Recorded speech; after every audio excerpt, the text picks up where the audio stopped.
अंतरिक्ष में आज हिंदुस्तान नई उड़ान भरने जा रहा है। आज थोड़ी देर में श्रीहरिकोटा के सतीश धवन अंतरिक्ष केंद्र से देश के पहले प्राइवेट रॉकेट विक्रम एस को लॉन्च किया जाएगा। यह रॉकेट 3 पेलोड के साथ पृथ्वी की सब ऑर्बिटर कक्षा में छोटे सैटेलाइट को स्थापित करेगा। प्रधानमंत्री नरेंद्र मोदी ने कहा कि आतंकवाद मानवता के लिए खतरा है और इससे आगाह होना बहुत जरूरी है। दिल्ली में नो मनी फॉर टेरर सम्मेलन में उन्होंने कहा कि भारत लंबे समय से आतंकवाद से लड़ता चला आ रहा है और इस पर विजय पाने के लिए एकजुटता बहुत जरूरी है। प्रधानमंत्री ने कहा कि आतंकवादियों से लड़ना और आतंकवाद से लड़ना दो अलग अलग बातें हैं। आतंकवाद दुनिया के लिए बड़ी समस्या है और इससे सावधानी जरूरी है। उन्होंने नाम लिए बगैर आतंकवाद को शह देने वाले पाकिस्तान और चीन पर भी निशाना साधा। उन्होंने कहा कि आतंकवाद के मददगारों की पहचान जरूरी है। आतंकवाद से जुड़ी गतिविधियों के लिए फंडिंग पर लगाम लगाने के लिए आज से दिल्ली में नो मनी फॉर टेरर सम्मेलन शुरू हो चुका है। ऐसे आतंकवादियों की कमर तोड़ने के लिए एक बड़े प्रयास के रूप में देखा जा रहा है। एनआईए के इस कार्यक्रम में 70 से ज्यादा देशों के प्रतिनिधि हिस्सा ले रहे हैं। इसमें पाकिस्तान और अफगानिस्तान शामिल नहीं है।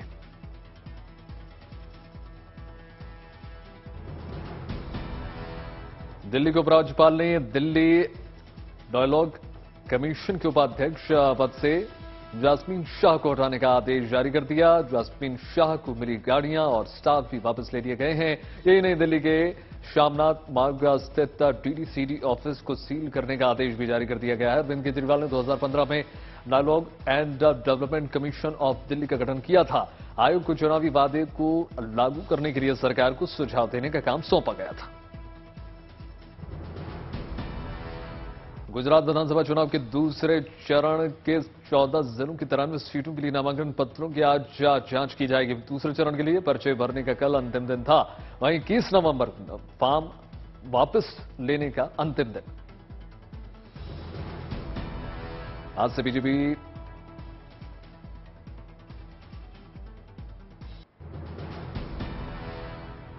बीजेपी गुजरात में अपना प्रचार अभियान तेज करने जा रही है। पार्टी के अध्यक्ष जेपी नड्डा आज 3 रैलियों को संबोधित करने जा रहे हैं। साथ ही आज केंद्रीय मंत्री और बीजेपी के मुख्यमंत्रियों का भी प्रचार शुरू हो जाएगा।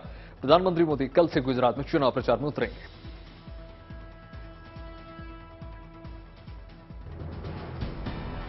उत्तर प्रदेश के मुख्यमंत्री योगी आदित्यनाथ आज से गुजरात में चुनाव प्रचार करने जा रहे हैं। योगी अलग अलग दिनों में एक हफ्ते गुजरात में प्रचार करेंगे। इस दौरान वो 3 दर्जन सभाएं करने जा रहे हैं।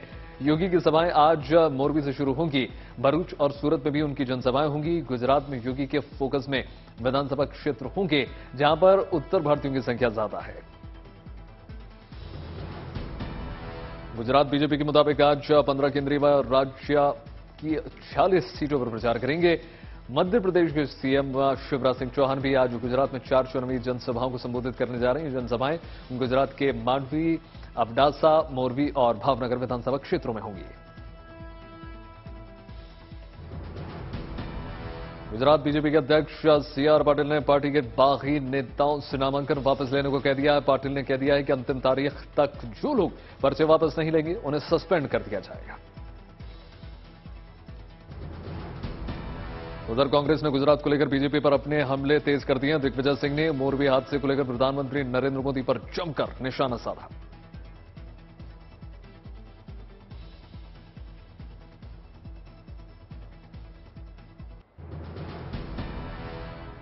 गुजरात के मुख्यमंत्री भूपेंद्र पटेल के खिलाफ कांग्रेस ने राज्यसभा सांसद अमी याज्ञनिक को मैदान में उतारा है।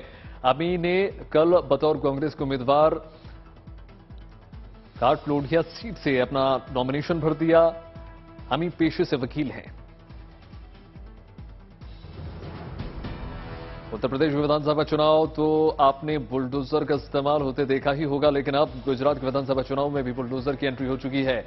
आज सूरत की चायरसी विधानसभा क्षेत्र में गोडदरा इलाके में उत्तर प्रदेश के मुख्यमंत्री एक जनसभा को संबोधित करने वाले हैं। उसी को लेकर बीजेपी बुलडोजर का सहारा लेकर चुनाव प्रचार कर रही है।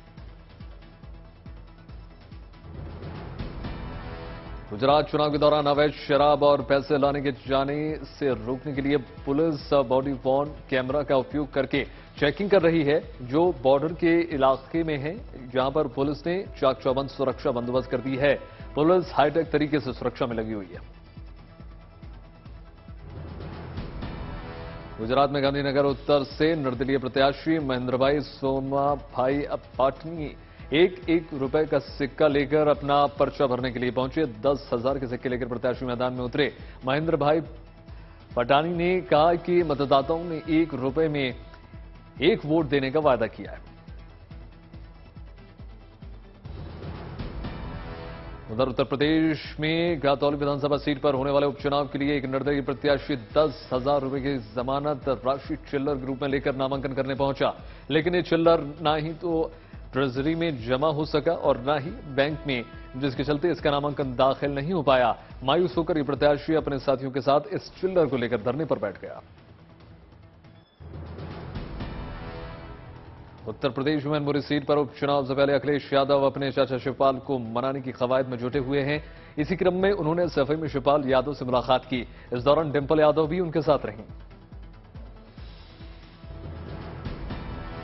इस बीच खबर निकल कर आ रही है कि शिवपाल यादव ने सफाई में अपने समर्थक कार्यकर्ताओं की बैठक बुलाकर मैनपुरी में डिंपल का समर्थन करने के लिए कहा। शिवपाल सिंह यादव से अखिलेश यादव और डिंपल यादव की मुलाकात के बाद सुलह के संकेत सामने निकल कर आ रहे हैं। शिवपाल सिंह यादव ने कल ट्वीट भी किया था, जिस बाग को सींचा हो खुद नेताजी ने, उस बाग को अब हम सींचेंगे खून पसीने से। समाजवादी पार्टी के वरिष्ठ नेता आजम खान का नाम वोटर लिस्ट से काटा गया है। भारतीय जनता पार्टी के प्रत्याशी आकाश सक्सेना के आवेदन पर कार्रवाई करते हुए निर्वाचन रजिस्ट्रेशन अधिकारी ने आजम खान का नाम वोटर लिस्ट से काटने का आदेश जारी कर दिया। सक्सेना ने चुनावी भ्रष्ट आचरण साबित हो जाने पर वोटर लिस्ट से नाम काटे जाने के नियम का हवाला देते हुए आजम के खिलाफ अपील की। राहुल गांधी की भारत जोड़ो यात्रा का आज 72वां दिन है। भारत जोड़ो यात्रा अभी महाराष्ट्र तक पहुंची है। कल पातुर में अभिनेत्री रिया सेन भी राहुल गांधी के साथ यात्रा में शामिल हुई। वहीं कांग्रेस के मीडिया प्रभारी जयराम रमेश ने कहा कि 19 नवंबर को इंदिरा गांधी की जयंती पर केवल महिलाएं राहुल गांधी के साथ पदयात्रा करेंगी। आरजेडी अध्यक्ष लालू प्रसाद के बड़े बेटे और बिहार के मंत्री तेज प्रताप यादव कल सोनपुर मेले में नाव की सवारी करते हुए नजर आए। तेज प्रताप यादव सोनपुर मेले में नौका दौड़ का उद्घाटन करने के लिए वहां पहुंचे थे। इस दौरान तेज प्रताप को अचानक नदी में नाव की सवारी करने की सूझी और वो मंच छोड़कर नाव पर सवार हो गए। दिल्ली में एमसीडी चुनाव के शोर के बीच पोस्टर वॉर लगातार तेज हो चुका है। दिल्ली बीजेपी ने एक और पोस्टर जारी कर दिया है। मनी हिस्टा नाम से जारी पोस्टर में मुख्यमंत्री Arvind Kejriwal, deputy CM Manish Sisodia, jail में बंद मंत्री सत्येंद्र जैन और कई आम आदमी पार्टी के नेताओं की तस्वीर लगाई गई है। दिल्ली बीजेपी ने अपने ट्वीट में लिखा कि मुख्यमंत्री अरविंद केजरीवाल को भ्रष्टाचार का प्रोफेसर बताया गया है और कल बीजेपी ने दिल्ली के ठग नाम से पोस्टर जारी किया था।